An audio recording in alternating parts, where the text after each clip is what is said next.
the Bobcat head baseball coach, Michael Cassady, joining us uh, today. And, Coach, it's good to see you again. You've been with us a few times, and uh, heck, you've made some good runs the past couple of seasons. And heck, I don't expect anything different from you this season. How's practice been going? Uh, I know talking with you yesterday, it wasn't probably your best, but that's all part of it. Of coaching baseball, sometimes you have to do things to get folks' attention. Yes, we've had a few days we've had to work on some things. Today we actually did a live scrimmage. We worked out this morning at 6:30, and I tell you the kids are working hard. Really fun group. We were having replaced 9 seniors from last year. Had a really good group last year. Went to the third round, lost to Bayside, who wound up playing for it. But got a good group coming back, and really excited to see how they're going to perform, losing all those guys from last year, and see where we are as a team. And we'll find that out next Saturday, because just a little bit about my schedule, Stan. Before we play area, before our first area game, we're playing 12 games, and 10 of the 12 are a higher classification than us. So we're going to Wow. find out how good we really are then. Well, who are some of those teams? Well, first of all, let's back up. Who is in your area? In our area is Pike County, New Broughton, and Goshen. So, we tried to beef up our schedule the last couple of years, just because of the area teams. And And plus, we that's want not taking anything away from them. They're just traditionally not uh, emphasis on baseball. right there. There are a lot. Some of them are football schools, basketball schools, and I know Goshen's got a new coach, and I know he is a really good baseball coach, and I know he's trying to change things around up there, and so they'll probably going to be getting better here in the next few years. But we wanted to try to play some teams that we see some 85 plus arms, because we didn't see that a lot during the regular season, except for the section of a few teams that we played, and that's where we wanted to try to do this year is see that, because Bayside had 3 of them that rented up there 85 and above, and that was really the first time we saw 3 different arms at 85 plus, and one was from the left side, and they've got everybody back. They lost one player, their catcher, and so if we want to get to the finals, we got to go through them. And Right. and we beefed up our schedule. We open up next Saturday against Elmore County and Reeltown, and that's going to be a challenge for us. Both those teams are really good. But then we go to Headland, or we play at home Headland, who's 5A, and they've got a young kid that can throw it about 87, 88. And we got invited this year to play in the Troy tournament, and we're playing Dothan High, who They're is usually pretty sporty. they are. They had some several guys that 90 plus. So we're playing Dothan, we're playing Hopeville, and we're playing Shelby County. Well, I'd say that is a little step up in competition there from your area. Well, Coach, losing that many seniors, losing 9 seniors, excuse me, who who are you looking at this year to fill those shoes? We do have 8 seniors that's on the roster this year. We've got 4 juniors and 3 sophomores. One of the sophomores is actually really a senior anyway. He's been starting since the 7th grade, so I really consider him a senior as well, even though his grade level is just a 10th grader. But Cody Walsh is one. We're expecting big things from him. We're going to try to play him a little bit of different, not so much behind the plate this year. We're going to try to play him on the mound, pitch him on the mound. We're going to put him in the infield. But also Ethan Cox coming back. He batted almost 500 for us last year. Had a great, starting from about the second or third area set we had. He really turned it on and started hitting the ball really well. And expecting big things from him and being a leader. Jackson Pierce, who right now has been hurt, and we're ready to get him back because it'll change a lot of things on our infield. But we're expecting him when he gets back to step right in, and we're not really sure yet when we're going to get him. But those three guys really, are our returning guys from last year that played, defensively for us, offensively for us. But we've got some guys also that, that pitched a ton for us. Walt Sperlin, Tanner Hall, Tanner Burleson played third for us, but also pitched. Those three guys led us in innings last year. And that's what a lot of people don't realize. We lost two guys that was on the mound in a lot of the area and playoff games, but those other three guys, Tanner and Walt, they ate up a lot of innings and pitched a lot for us. And now we're looking for them to play some positions for us and also help us on the mound and at the plate. Well, I know you got something big coming up this weekend. I guess you do. You still got it coming up. Tell folks, y'all put on a kids camp there and all. Right. Next Friday, we're doing the kids camp from ages 6 to 12. We'll be doing it again at the Park and Rec, and we always have a great turnout. We hope the weather helps us a little bit. Last year it was a little bit wet and cold and rainy, but regardless of what the weather is, we still gonna have it, whether it's inside or outside, and that's next Friday. So we're excited about that. We're excited about seeing some, and we get kids not just from Opp. We get some from Kinston. We've got some from Elba. That's one thing that we do. Like we let everybody know that we don't mind who comes. We want everybody to come and benefit from us. And our kids work that camp. Our middle school, our JV, our varsity, work those camps and have hands-on for those kids to help them to be better players. Because one day, we want them playing middle school, JV, and high school ball as well. Now, is there a cost for this camp? Yes, $35 is the cost. It's from 9 to 12 on Friday, and gets you a T-shirt for the camp and a lot of instruction from coaches and players. Now, do y'all still do your big alumni game?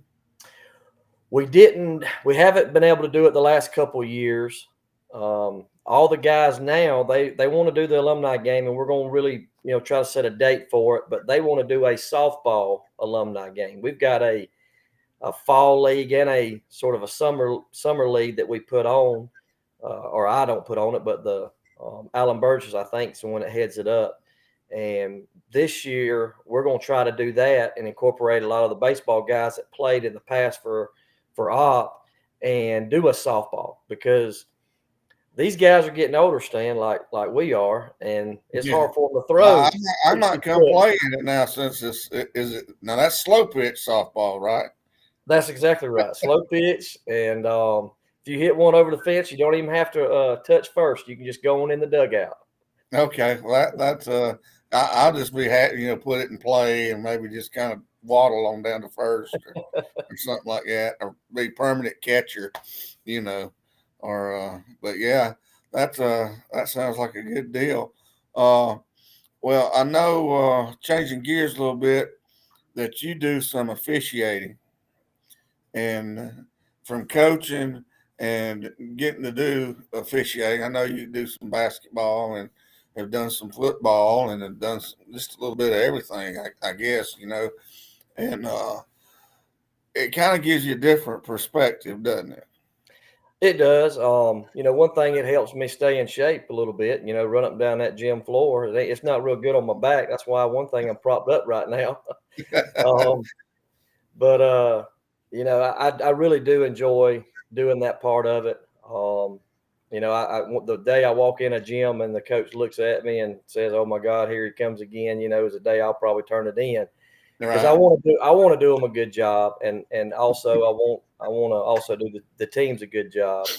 The fans always don't see it that way. It's been a tough year. I know a lot of officials this year, with some of the fans and stuff. It's been a bit tough on the officials, and but that's part of it. It's gotten there's a lot of those those older guys, they're getting out because they've gotten old, That's right. and and plus it's they'd love to still do it, but their bodies won't allow that, and then you got some that probably never should even started officiating, you know, and but are out there doing it, but Well, and it's funny you say that, Sam. We had a district camp, umpires camp this past weekend at OP, and it's where all the umpires from the Southeast District, which is Dothan, Troy, and Covington County, come, and we get to put it on every 3 years. And there was almost between 40 and 45 umpires there. And between the 40 and 45, our district director stands up and just asks everybody that had been officiating, so many years. And 3/4 of the people that were in there were 40 years old and older.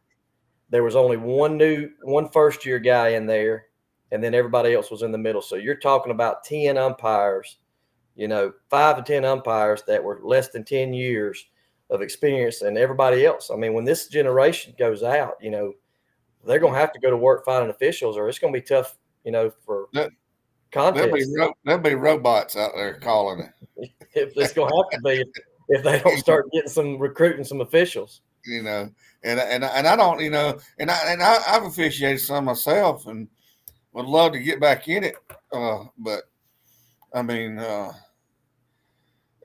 it just, because I enjoyed it, but I just don't see younger people really going in that direction, because I know. If that's somebody else at them, they might start crying and want to cancel somebody out or something. You're exactly right. You and see all this. They sure couldn't take this. I had an area tournament Monday, and you had some fans that were pretty rough on us, and some of these younger generation they can't take that. They probably walk off the court. Have you ever in basketball somebody was just riding you real hard and you was out there and they was just within, basketball, which is really scary because that's one they could really get to you in a hurry if they wanted to. Yeah, everything's so closed in. I mean, you hear everything. Yeah. It's not like football, where the stands are away from the field and all that. Basketball, you're right there on top of each other. Have you ever just wanted to turn around and just look at them and go? I know somebody that has done that to me in the stands, and I know who you're talking about. It's my buddy. Yeah. Well, your buddy wanted me to tell you, hey, buddy. Oh, I hope he's watching this right now. Mr. Brett Kensaw. Yes, he'll be able in trouble too now. Yeah, he'll be able to see it, but yeah, I mean, I think a lot of it that you can juggle your coaching and your officiating because that's right there. I know it's got to be tough scheduling wise and getting family wise and watching your kids wise and being wise, all the above. And man, I know it's tough, and I know you got your little piggies hanging off the bed and getting them hanging and getting some rest, and and I appreciate you taking the time tonight. All seriousness, y'all's program has traditionally been, kind of a standard past few years. I mean, you can look at the kids that have gone through your program, just like Logan Ross, who now, he went to Southern Union and had success there. Now he's going to be up at Troy, and just saw where, they're going to count on him this year to give them some innings. And so, he started all right there in Op, as a Bobcat. And, I know you got other guys that's gone on to play other places as well, but you do a great job. I don't expect nothing less than y'all's best when you take the field. Well, it just makes it easier on me. I'm surrounded with some, really good coaches and also some really good players, and that's what makes it fun because those guys, they want to play hard, they want to win, and we feel like we're giving them the best opportunity to be able to play at the next level with what we do and how we practice them, and for them to get ready for the next level. So it just makes my job easy when you got kids like that to work hard. These kids, just like today. I'm pretty loud, Stan, in case you didn't know. No. I yelled at them a lot, but man, they were just, yes, sir. They were running on the field, running off the field. Nobody showing bad body language. Nobody, just, not being coachable. Just kids wanting to play and have fun and playing hard and wanting to get better. And it makes it so much more fun for us as coaches when you have that. Well, listen, I appreciate you taking the time today, and good luck this season. Hey, I appreciate y'all, Stan. I appreciate Power Prep Sports, and hopefully we'll be doing this again soon. All right. Appreciate it. Yes, sir.